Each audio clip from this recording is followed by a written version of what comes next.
Hello, thespians! How are you? We are starting to work on monologues. So today's video will have 5 tips for memorizing lines. Our first tip is just read it. You want to just read your monologue or your section of a play as often as possible. What I do is I take it, I fold it up nice and small, I put it in my pocket, my backpack, wherever it's easy.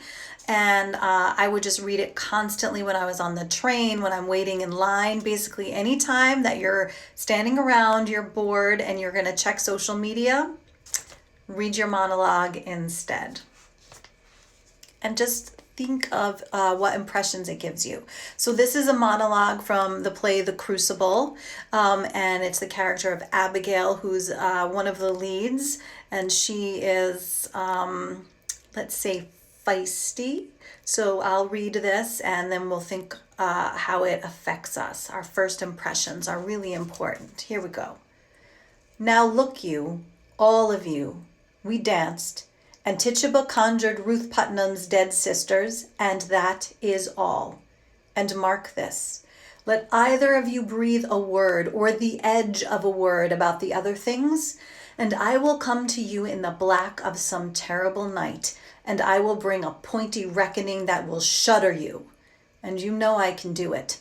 I saw Indians smash my dear parents' head on the pillow next to mine, and I have seen some reddish work done at night, and I can make you wish you had never seen the sun go down. Woof! First impressions, just reading it, like I got a little hot. My head, I felt a little lightheaded. Just saying those words like created some emotion and some physical responses in my body, right? The intention of the scene, what this character is trying to do is threaten, right? They did something they should not have done. They're all about to get in trouble. And she's like, we're not getting in trouble. Don't you dare.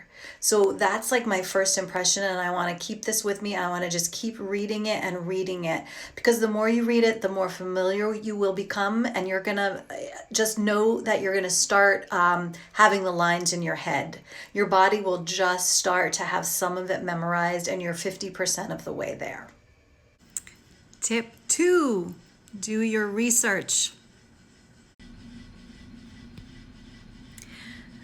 The first piece of research is to read the full play or movie that your monologue comes from. You really want to know the whole story of this character, even if you are only seeing a part of the play. If you're just using the monologue for auditions, that's fine, but you still want to know the whole story. That's going to give you so much information, so much motivation. I don't any longer have the full play script of The Crucible with me, but here's a play script. This is just so you see what it looks like. This is a piece of Shakespeare, and this is how you guys have seen plays, right? They're small. They're also something that you can stick in your pocket or just in the outside of your backpack and take with you all the time. And so first of all, you want to read the play. The second thing that you want to do is look at the language and look at anything that's interesting or any words that you don't understand. So Abigail uses the word reckoning. It's very interesting. And it's not a word that we use a lot, so that's a word that I looked up. Yes, that's right, my friends. I have the trusty dictionary here. Okay, and I looked up reckoning, and the definition that I wrote down was an accounting as for things received or done, right? An accounting. So I will bring a pointy reckoning that will shudder you. So if they do the wrong thing, if they don't follow her directions, she's going to take them to account. It's like payback. That's the word that we would use. Absolutely is payback. And while I was looking at this, I underlined, you can see here, I underlined a lot of really interesting words. She uses mark, edge, pointy, reckoning, shudder, smash, and reddish. You could have a horror movie with those words, right? And a lot of them, they feel like knives, right? Edge and pointy and reddish. What's red? Blood, right? It's almost like she's stabbing them, and it ends with an exclamation point. And so I think for me as an actor, that's a really great image. I'm stabbing the people I'm talking to with my words so that they know I am serious about what I say. Tip 3, write it out by hand with a pen.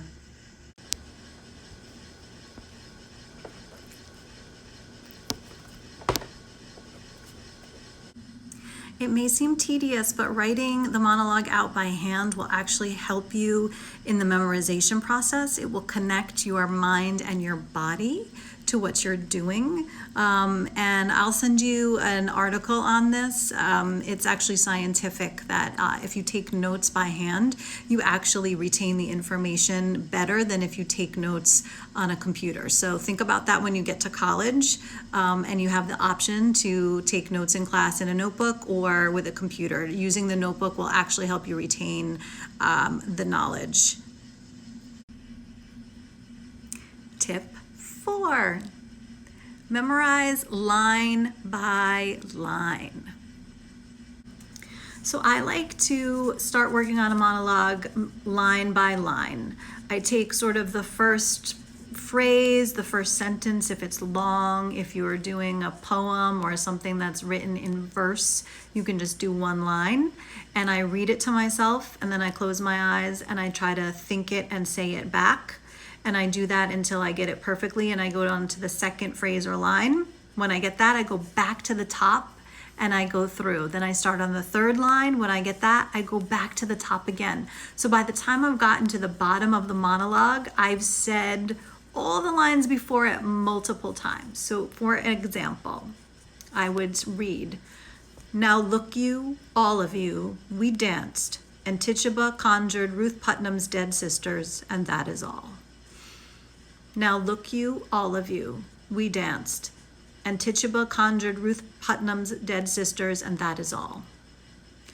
And mark this, let either of you breathe a word or the edge of the word about the other things.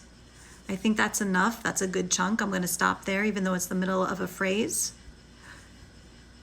And mark this, let either of you breathe a word or the edge of the word or the edge of a word about the other things. And mark this, let either of you breathe a word or the edge of a word about the other things.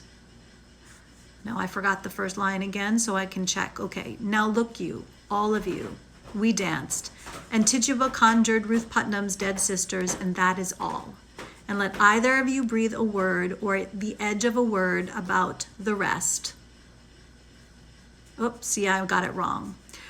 Or the edge of a word about the other things, right? So that's the process. I go back, I look at that again, and I repeat, and I keep going back to the top. So I'm gonna have said that first line 27 times by the time I get to the end. I will have said the second line 26 times, right? And so you're just really building and growing and repeating and be kind to yourself. If you mess something up, it's okay. Take a look. If there's something that you continue to get wrong, it's really hard for you. It may be that you need to look up the definition of that word, or maybe you need to go back to our tongue twisters. Maybe it's just something that it's hard to physically get your mouth around. Maybe there's something emotional going on that you haven't quite understood yet, or you're scared to really go for. Think about what's blocking you from memorizing that, and just keep going and going. Go back to our first tip, keep reading it. Go back to our second tip, make sure you understand it, that you've done your research.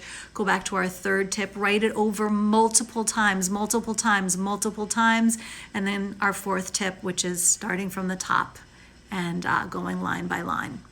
Tip number 5, talk to yourself. Here's your chance. So I'm someone who talks to myself a lot under my breath. That's how I think. I actually process my thoughts, and it helps me think, and I practice conversations that I need to have. And here is your chance with a good reason to talk to yourself. Once you've gone through tips 1 through 4 and you really have a good sense of your lines, just practice them constantly, everywhere. When you're cooking dinner, when you're in the shower, when you're walking down the street, you should be muttering your lines to yourself constantly all the time. Now, this is a monologue that I used to do. I haven't done it in a long time, so I don't remember it. So I will try to give you an example. So I played Juliet and Romeo and Juliet, and so the balcony speech, the famous "Oh Romeo, Romeo" speech, is one that I remember because I've also taught it, I've studied it a lot, so it's still in me. And the way I like to do this is just fast and furious, because you'll find out going really quickly where your trouble spots are. So, O Romeo, Romeo, wherefore art thou Romeo? Deny thy father and refuse thy name. Or, if thou wilt not, be but sworn my love, and I'll no longer be a Capulet. What's a Capulet? 'Tis nor arm, nor face, nor foot, nor any other part belonging to a man. Oh, be some other name. What's in a name? That which we call a rose would smell as sweet. No, I got that wrong. That which we call a rose would smell as sweet. That which we call a rose by another name would smell as sweet. That which we call a rose by another name would smell as sweet. So Romeo would, were he not Romeo called. Okay, I think I don't remember the rest. My apologies, but you get it. And I think my face just got really animated. Unconsciously, I didn't even try, but that's actually another thing that helps me, is if I let my face get even more animated than it would, it sort of helps me get the sense of those words. And again, like the tongue twisters, it gets the words in my mouth and in my facial expressions. And it helps me go, oh, I'm going from here, and here's my other thought, and there's my other thought. So those, ladies and gentlemen, are our 5 tips.